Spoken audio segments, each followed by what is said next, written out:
komanda neiemet nevienus vārtus. Vārtsargam grūti ko pārmest pie rezultāta 0-2. Pirmie vārti mazliet tādi muļķīgi. Saka, kas tur notika? Kā tev ripa pret kājsargu šķiet trāpīja un ielec no 0 leņķa vārtos? Es vienkārši izgāju pirmo metienu, atsitu pirmo. Es nebiju baigi lielā burzma vārtu priekšā, vienkārši netiku atpakaļ īsti tajos vārtos. Un kamēr tur mēģināja tikt, tikmēr viņš jau uzmet, un es tur kaut ko centos darīt, nesanāca.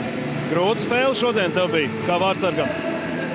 Grūti psiholoģiski vienkārši, ka komanda nespēja iemest vārtus, un ik pa laikam arī viņa bīstam uzbraukt. Bet neko, rīt jauna spēle, jauna diena. Aizsarga labi palīdzēja šodien? Jā, mums aizsardzība, es domāju, lieliski ir.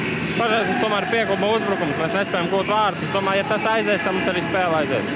Rīt arī sargās vārtus, vai tas vēl nav izlemts? Nav nejausmas, to treneris izlems. Bet pats esi gatavs, jūties labā formā, vismaz izskatījies pārliecinoši šodien? Protams, tāds darbs, jābūt vienmēr gatavam.